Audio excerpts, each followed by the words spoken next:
Salut à toutes et à tous, et ravi de vous retrouver pour une nouvelle édition de la Minute Quintet, direction l'hippodrome de Vincennes, ce vendredi 23 mai avec une semi-nocturne, même une nocturne très intéressante qui nous attend sur la cendrée parisienne, au cours duquel la quatrième course du programme, le prix Constellation, sera support de Quintet. C'est une course européenne pour des chevaux de 5 ans n'ayant pas gagné 135 000 euros.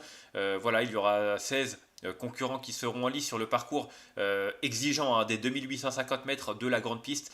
Quatrième course du programme qui est donc prévue aux alentours de 20h15. Une épreuve ouverte avec pas mal de candidatures étrangères qui ont des arguments à faire valoir, notamment le numéro 16, Just Lady, que j'ai retenu en tête de ma section, une jument norvégienne qui a vraiment montré de la qualité.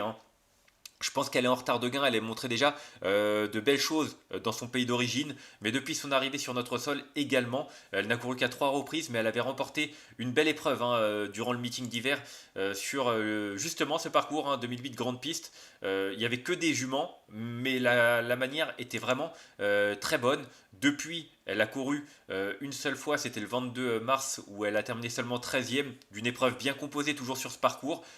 Elle était ferrée et puis depuis elle n'a pas été revue et là on sent vraiment la course préparée. Déjà c'est la plus riche au départ, elle est à même pas 200 euros du plafond des gains, ce qui est un excellent engagement.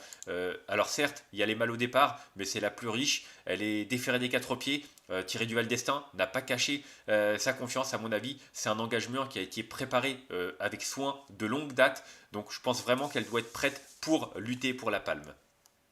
Ensuite j'ai retenu en deuxième position le numéro 10, Nelson Greenwood. Pour moi, c'est vraiment une bonne base. Il vient de remporter une course du même genre du côté d'Anguin. C'était fin avril, avec la manière. Le lot était bien composé. Il était même à peu près similaire, puisqu'il battait 2, 3, 4, 5 concurrents qu'il retrouve. Voilà, alors le cadre change. 2008 grande piste, il y a déjà bien fait. Il a peut-être un petit peu moins de marge que sur une piste plate, mais clairement, c'est un cheval de qualité qui a fait ses preuves à ce niveau-là. Donc pour moi, avec Alexandre Brivard et une nouvelle fois déféré des quatre pieds, il doit répondre au présent. Il doit répondre au présent, pardon, et c'est vraiment une très bonne base au départ de cette épreuve. Ensuite, j'ai retenu en troisième position le numéro 14, Koufra Iris Eyes. C'est peut-être la meilleure chance française. Alors oui, c'est une jument qui affronte les mâles, mais quand on voit ses dernières sorties, déjà, en dernier lieu, il y avait que les femelles, mais surtout la précédente où elle a terminé troisième du prix Henri Lévesque derrière Canad Belev et Cavalad Pad en battant Kyriel, Kin Winner, Kelly Jane. Franchement, c'est pas les mêmes, c'est vraiment des juments de qualité. Alors certes, il y a les mâles, comme je l'ai dit, il y a de l'opposition, mais elle est courageuse, elle est défaire des quatre pieds, elle est bien engagée, confiée à Mathieu Abrivard. Je trouve qu'elle a vraiment pas mal d'arguments à faire valoir, et si ça se passe bien, parce qu'à mon avis elle sera meilleure en attendant, elle peut lutter pour une place sur le podium. Ensuite, j'ai retenu en quatrième position le numéro 11, Caviar From Mine. Je pense que c'est vraiment une bonne base au départ de ce quintet. Un cheval qui est tout simplement irréprochable depuis son arrivée en France. Il est arrivé en début d'année sur notre sol pendant le meeting d'hiver. Et depuis son arrivée, il a couru à 6 reprises pour 2 victoires et 4 places. Il a déjà bien fait sur ce parcours. Il s'adapte à tous les parcours d'ailleurs, aussi bien à Caen qu'à Vincennes, qu'à Anguin. Tout ce qu'on lui a demandé, il l'a fait, même au trop monté. Donc pour moi, déférer des quatre pieds, confié à Johan Le Bourgeois, il devrait une nouvelle fois vendre chèrement sa peau et terminer à l'une des 4-5 premières places. Ensuite, j'ai retenu en cinquième position le numéro 5, Cracovia, qui n'a pas forcément brillé plus que ça depuis son retour à la compétition au printemps. Maintenant, 3 courses dans les jambes, déférer des postérieurs, confié à Jean-Michel Bazir surtout, parce que la dernière fois, elle était déférée des postérieurs, mais c'était Nicolas. Donc attention, quand c'est le patron qui reprend les commandes, en général, on peut attendre à ce qu'elle soit un petit peu plus bousculée. En tout cas, vu ce qu'elle a montré en 2024 dans des bonnes catégories, sa chance théorique ne fait aucun doute. À elle de refaire surface, mais en théorie, si elle a suffisamment de boulot derrière elle, elle doit pouvoir même, pourquoi pas, lutter pour une place sur le podium. Ensuite, j'ai retenu en sixième position le numéro 12, Enoch. J'ai hésité un petit peu avec les pensionnaires de Eric Bondo. Il a des belles cartes à jouer, même si j'avoue, pour ne rien vous cacher, que je n'ai pas retenu dans mes 8 le numéro 4, Express Dark.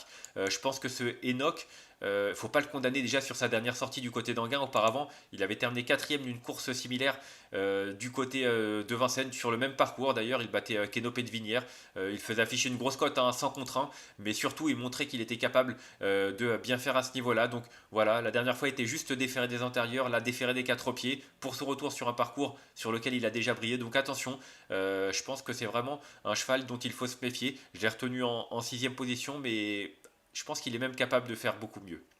Ensuite, j'ai retenu en 7ème position le numéro 15, Keno Pedvinière, hein, la ligne. Pas forcément une grosse marge de manœuvre, mais il est régulier, il fait toutes ses courses, il est confié à David Thomas. C'est vrai que dernièrement, seulement 7ème de la course référence derrière Nelson Greenwood et Caviar From Mine. C'est pas fantastique, mais je pense qu'il est capable de faire mieux, surtout sur ce parcours un peu plus exigeant. Il a besoin d'être préservé, hein, il est capable de fournir des plaisantes fins de course. Et si c'est le cas, vu la qualité de l'engagement au plafond des gains, on peut en attendre une bonne performance. Et enfin, en 8ème position, j'ai retenu le numéro 7, Key Lady, qui sera plaqué des 4 pieds, hein. J'avoue que j'aurais préféré l'avoir déféré des 4 pieds maintenant. Elle a déjà gagné plaqué des antérieurs.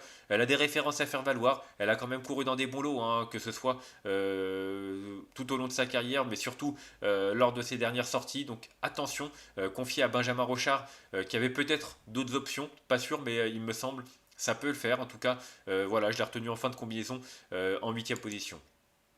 Et enfin, en cas de non partant, j'ai longtemps hésité, j'ai quand même retenu le numéro 4, Express Dark, hein, je l'ai dit.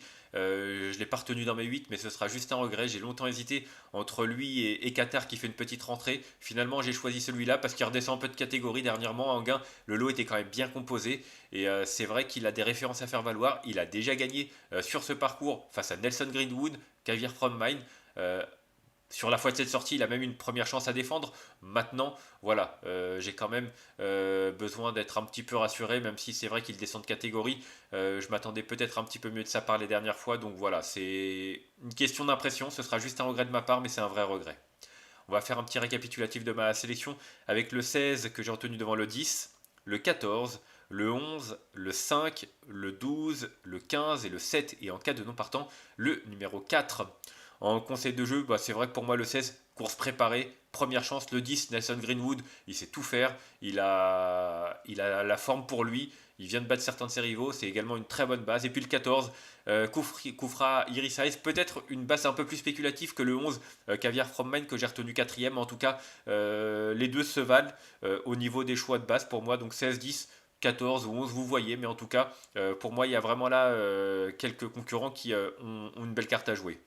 On va en tout cas se quitter là-dessus. Moi, je vous remercie de m'avoir suivi pour cette nouvelle édition de la Minute Quintée. Si vous avez aimé cette vidéo, n'hésitez pas à la liker, à la partager ou encore à vous abonner à notre chaîne YouTube en cochant la petite cloche pour être au courant des prochaines vidéos. On se retrouvera samedi, je crois, du côté d'Anguin. D'ici là, je vous souhaite une excellente journée et de bons jeux à tous. Bye bye.